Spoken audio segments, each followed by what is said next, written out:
Welcome to this evening's meditation.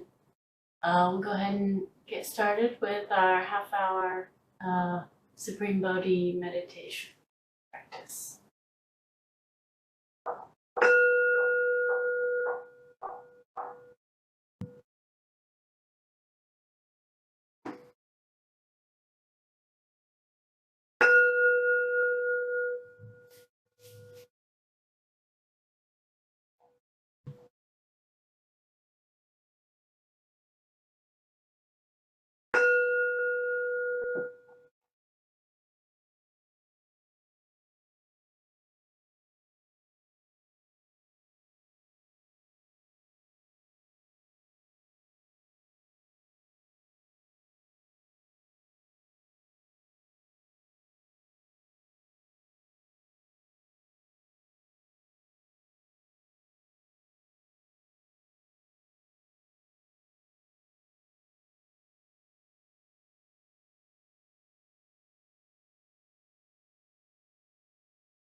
All right, that concludes our meditation. We'll take a couple minutes to stretch and then transition to the Sutra study. I'll see you in a couple minutes.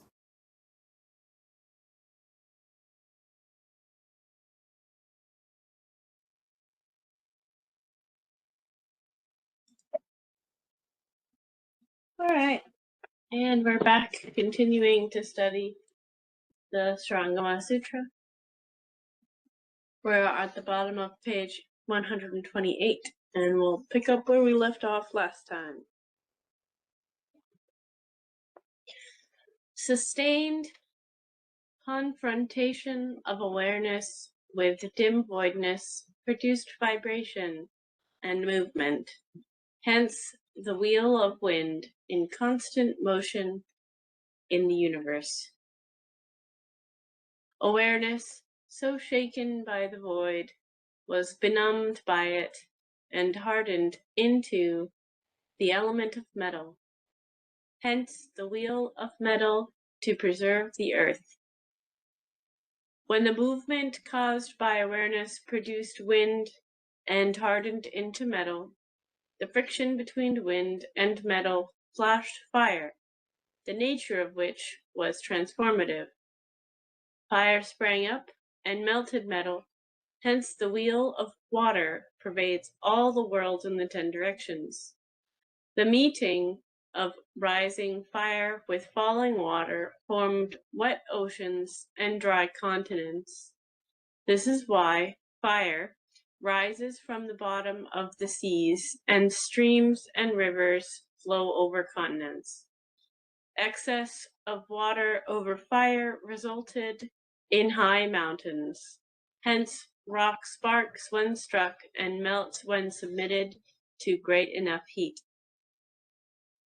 An excess of earth over water resulted in the growth of vegetation. Hence, a forest fire reduces the trees to ashes, and a plant bleeds when twisted. Thus, these illusory intermingled and became mutual seeds to ensure the continuity of the world. So, breaking this down real quick, we can see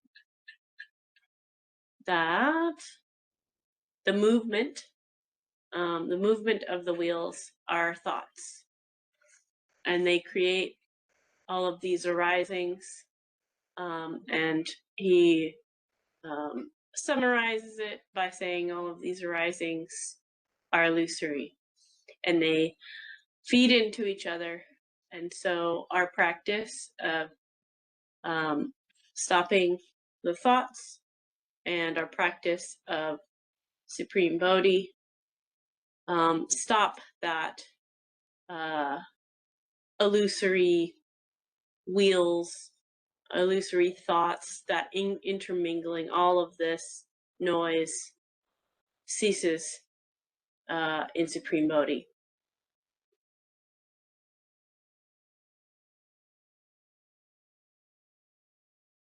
Further, Namaitrayani Putra, this defect in awareness was caused by its subjectiveness that set up illusory objects beyond which awareness cannot reach. Hence, one's hearing is limited to sound and one's seeing to form. The 6 illusory sense data thus created, divided into seeing, hearing, feeling, and knowing.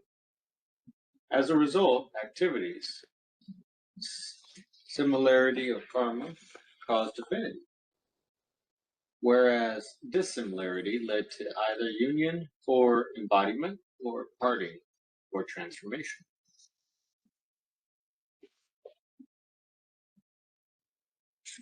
When perception of light reveals a form, the clearness of the latter stimulates a keen desire for it. Opposing views cause hatred, whereas concordant ones lead to love, the flow of which becomes the seed germ which, by uniting with craving, forms a fetus. Thus, sexual intercourse attracts those who share the same karma and cause the 5 states of a fetus. Therefore, the 4 forms of birth derive from particular causes. Birth from an egg is due to thoughts. That from a womb to passions. That from humidity to responsive union. And that by transformation to parting and metamorphosis. The union and parting of thoughts and passions cause further changes and transformations, which rise and fall, closely followed by living beings who are thus subject to retributive effects of their karma, hence the continuity of living beings. A couple of things I want to note here. He references love. Concordant views lead to love. The love that he's referencing is different from compassion, and it's different from unconditional loving kindness. It's conditional love. And we can see that the 5 stages of fetus are those thoughts which we allow to continue to exist. Whatever you allow to continue to exist will continue to re-arise, and whatever we work to prune back, to wipe out of existence, those thoughts that we wipe out of existence because they're not productive, they eventually cease to re-arise. And so that's the karma that he's talking about, the retributive effects of karma, which is just cause and effect. It's just whatever you feed will continue to re-arise, and whatever you starve will die off.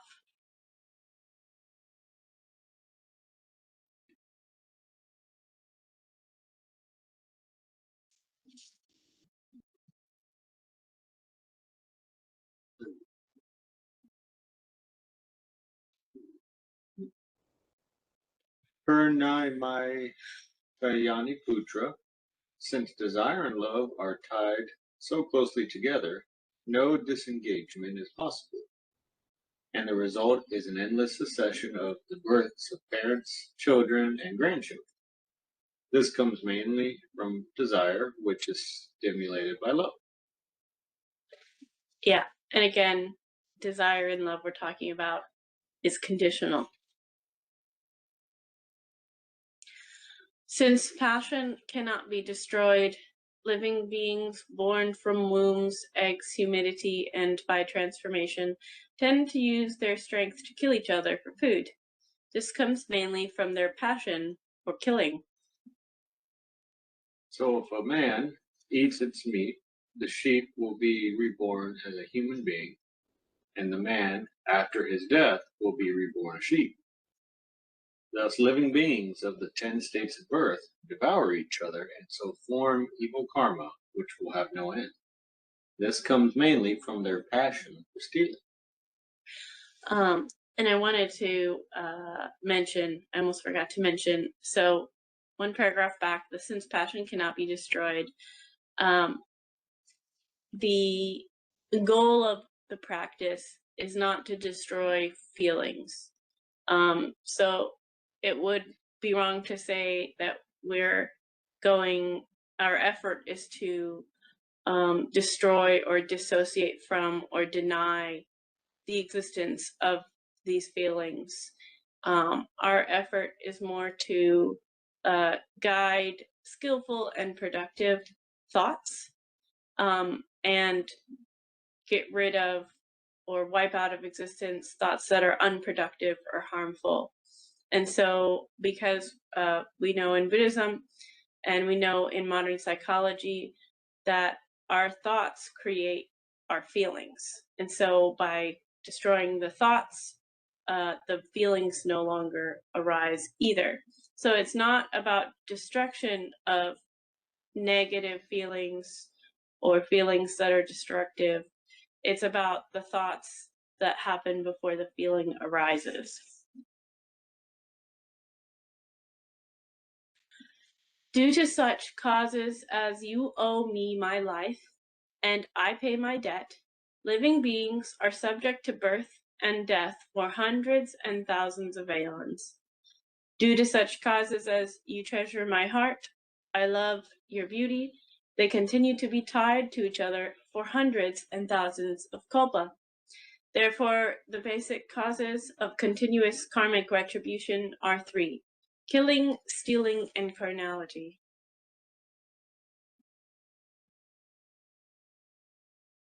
Thus, for Maitra Yani Putra, these three evil causes succeed one another solely because of unenlightened awareness, which gives rise to the perception of form, and so sees falsely mountains, rivers, and the great earth, as well as other phenomena, which unfold in succession, and because of this very illusion, appear again and again, as on a turning wheel. Yep.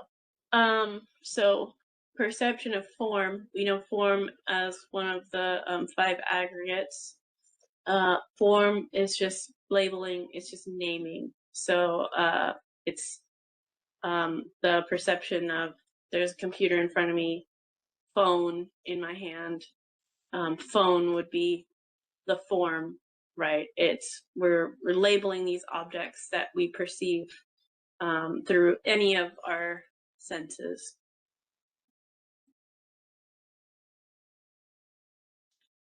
Purna Maitrayani Putra asked if Bodhi, which is basically absolute and enlightened, is the same as the unchanging Tathagata mind, can suddenly create mountains, rivers, and the great earth and other phenomena.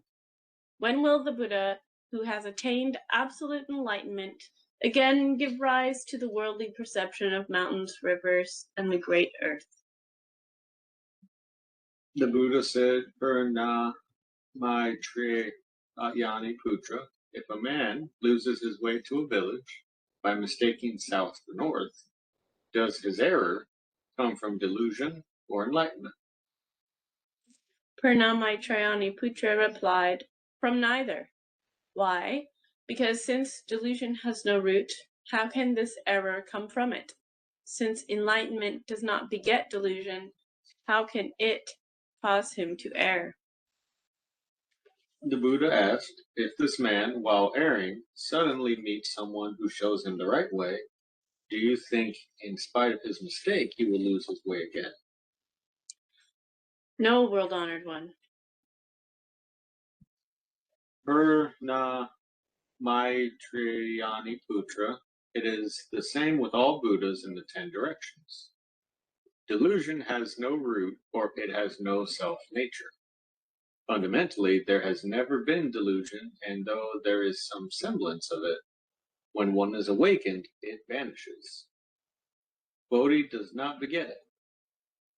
This is like a man suffering from an optical illusion, who sees flowers in the sky.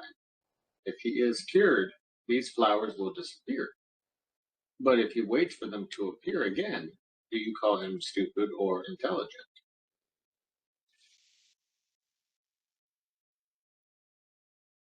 Purna Maitrayani Putra replied, fundamentally, space has no flowers, but due to defective sight, they are seen as being in the void.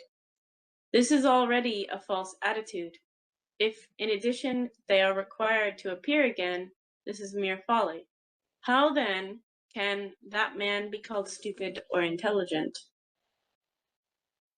The Buddha said, since you have interpreted well the non-existence of flowers in the sky, why do you still ask me about the immaterial absolute Bodhi of all Buddhas creating mountains, rivers, and the great earth?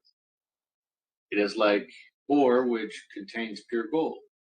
Once the latter is extracted, it cannot be mixed with the ore again. It is also like the ashes of burnt wood, which cannot become wood again. It is the same with all Buddhas of the nirvanic enlightenment. So we can see that mountains, rivers, and the great earth, those are all within the sphere of the 5 aggregates. They're all form. It's all, you know, labeling the things that we can sense. And so if we go back, let's see, we were on 133. If we go back up to, this is just reminding me of, there it is. What the Buddha tells us is boundless. So this line, if perception follows a change of form and undergoes its own change, there would be no boundary. And so when the Buddha talks about, you know, when will the Buddha perceive, when will they come back and say there's mountains and rivers and the great earth, when you're boundless, and perception follows the change of form, which is just labeling, and undergoes its own change, in Supreme Bodhi, you're boundless, so you experience this. There is no comparison to coming back to a perception you once had, because your perception changes with the change of form. And so if in Supreme Bodhi there is no form, because form doesn't arise, then we can kind of see how it's like that extracting the gold from the ore. The form doesn't arise anymore when you're practicing Supreme Bodhi. And so to say, when will the Buddha come back to the mountains and the rivers and the great earth, it's a frameless question, because it just doesn't arise anymore. Teiko, I see your hand is up. Go ahead. Can you hear me? Yes. So remember to say that it's thoughts don't arise anymore at will. So this is a fully controllable circumstance. So we use Supreme Bodhi, but we're not lost in Supreme Bodhi. So Supreme Bodhi, oh, go ahead. No, I was going to say good distinction. Okay, yeah. We're not lost in Supreme Bodhi. We can start and stop it at will. The idea here is, though, that once we get comfortable allowing it to arise and stay arisen in the back of our mind as a involuntary mind state, kind of like we're not aware of our breath, but then we can be aware of our breath. It's like that. We're still aware of what our thoughts are doing at all times, but yet we make our choices based on what we want to do with it. And so that we're not walking into a trap. We're not becoming zombies. This is not by any means something that you cannot control. This is not an altered state. This is not a trance. A transcendental state is not. It may feel that way sometimes, but that's not Supreme Bodhi then. Yeah. I mean, yeah, it would not be. It would not be. I'd just There cut is to the no chase there. And, distinction. yeah. Yeah.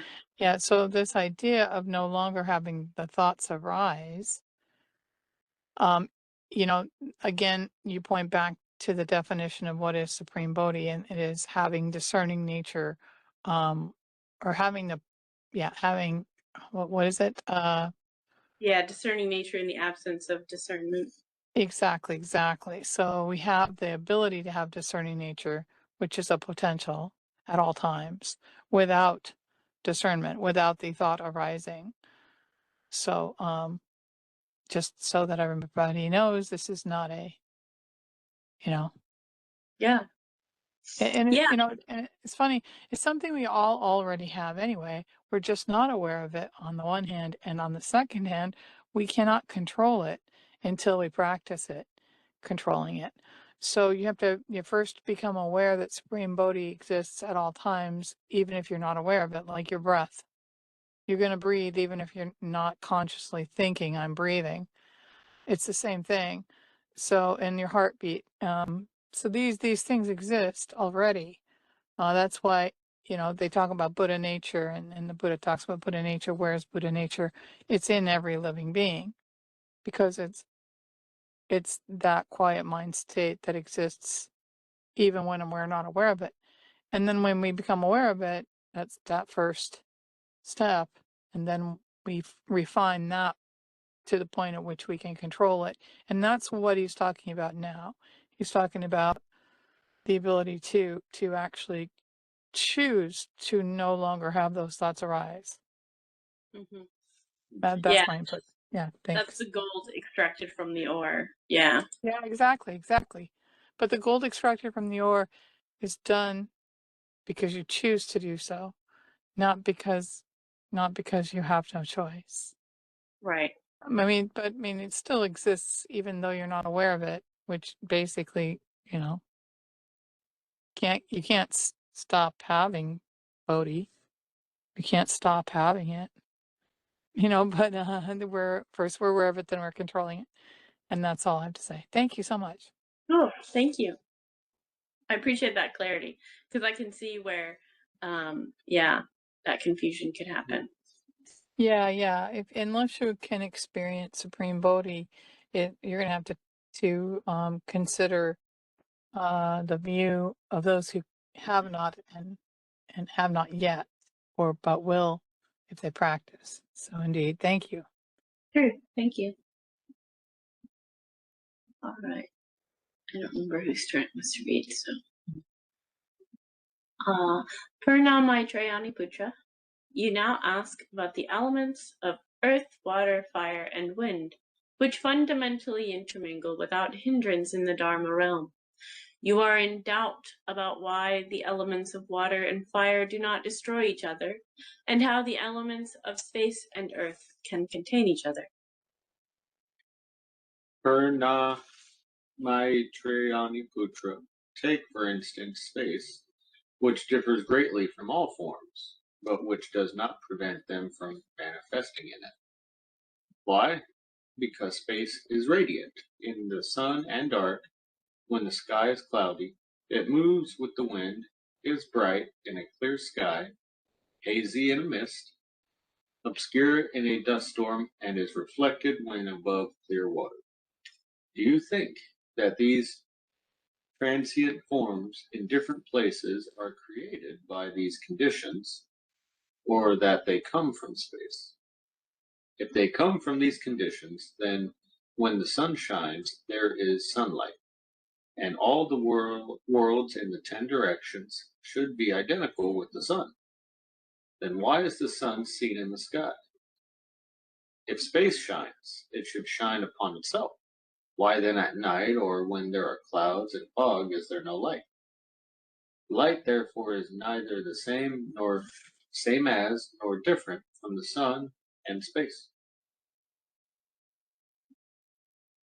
Thus, when looked into, essentially there are no forms, for they cannot be pointed out like unreal flowers in the sky that can only produce unreal fruit.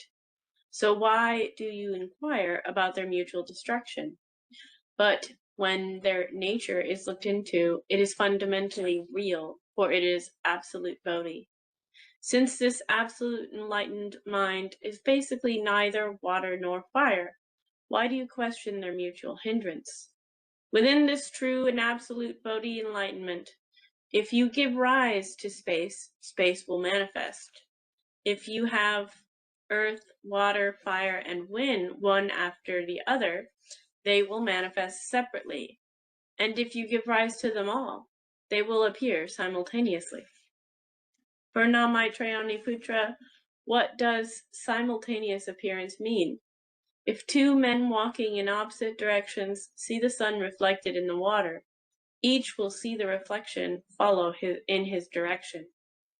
There is no fixed standard here, and you cannot query why one sun can move in opposite directions, or why two suns are seen when only one appears, thereby deepening your delusion without any prop on which to hold. Yeah, so you can see within this true and absolute, I'll highlight it. Within this true and absolute Bodhi enlightenment, if you give rise to space, space will manifest. Right? Giving rise to space is just thought arising, right? And similarly, any of the other elements. So they exist if you think about them. But the argument of why don't they destroy each other, because it's all thoughts. We're talking about thoughts. And it is 6:30, so this is probably a good time to stop our study tonight. So what do you guys think on the call about the length of time spent studying the sutras? Oh, I like it. Okay, 30 minutes is good. 2. Yeah, I like it because then then I don't feel like we're overwhelmed. Okay, very cool. I agree. All right. I'll mark where we stop tonight, and we'll pick back up next Wednesday. Well, thank you very much. Bye-bye. Thank you. Thanks for hopping Why on. don't you ask Nick what he feels about the time spent. Oh yeah, Nick, what do you think?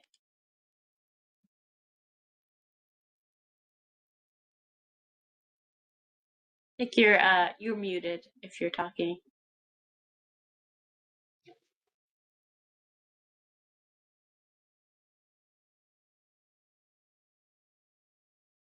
I still can't hear you, but I am curious to know what your reflection is on the amount of time spent studying the sutra. So why don't you message me text me with your feedback, and we'll go from there. Yeah, that's a good idea. Okay, sounds good. Thank you guys for joining. We'll see you next time. Thank you for holding it. Love you. Bye. Love you too. Bye. Bye.